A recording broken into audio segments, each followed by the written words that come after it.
Ici, en terre nigérienne, les chefs d'État ont placé leurs discussions sous le thème « Mise en œuvre de la zone de libre-échange continentale africaine ZLECAf en terre éthiopienne ».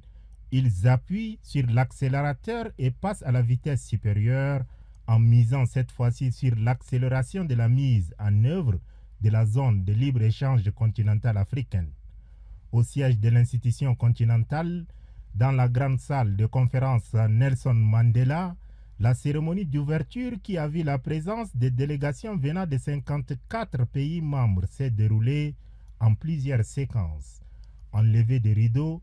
l'on note l'arrivée de différents chefs d'État, dont celle du président de transition, président de la République à chef de l'État, le général Mohamed Idriss Déby Itno,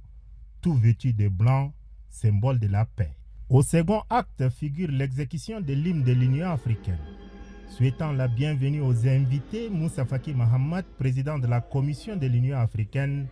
dira que la présente session se tient dans un contexte international marqué par des incertitudes inquiétantes nourries de conflits géopolitiques, d'une gouvernance économique fragmentée aux conséquences imprévisibles. Le paradigme dans lequel on voit bras croisés la demeure du voisin brûlée doit impérativement changer si nous voulons rester crédibles, a-t-il indiqué. Faisant allusion au thème du sommet, plusieurs personnalités se sont ensuite succédées à la tribune. Ils ont entre autres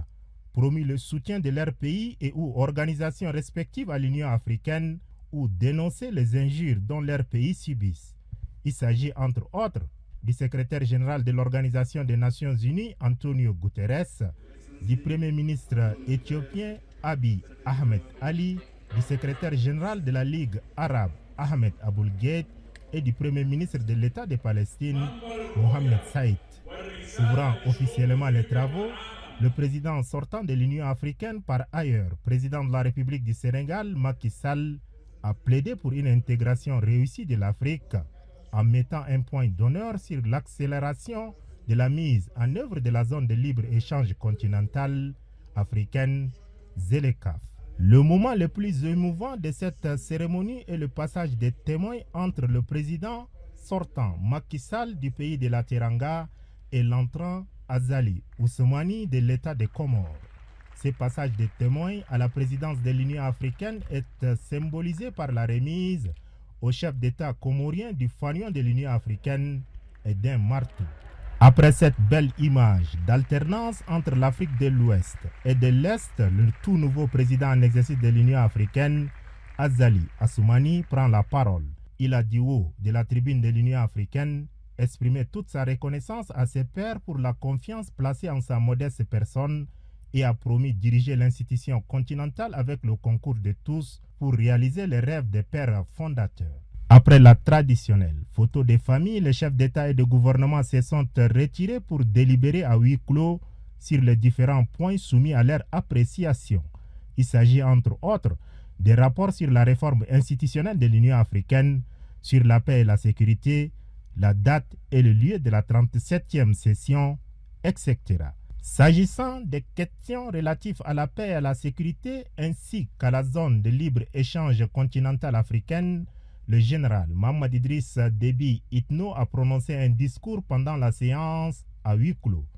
Au nom du Tchad et de son peuple, le chef de l'État, général Mohamed Idriss Déby Itno, a exprimé sa reconnaissance à tous les pays africains ainsi que les partenaires pour leur appui multiforme à la transition en cours, avant de les exhorter à rester aux côtés du Tchad pour le parachèvement de la deuxième phase de la transition qui non seulement permettra de garantir sa sécurité et sa stabilité, mais aussi celle des autres pays. Le chef de l'État a plaidé pour que l'Afrique obtienne un siège permanent au Conseil de sécurité des Nations Unies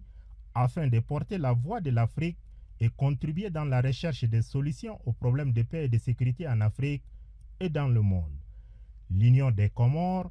écrira pour compter de ce samedi 18 février 2023 une autre page dans le livre de l'histoire de l'institution panafricaine avec bien entendu le soutien du Tchad et de son président, le général Mohamed Idriss Déby Itno.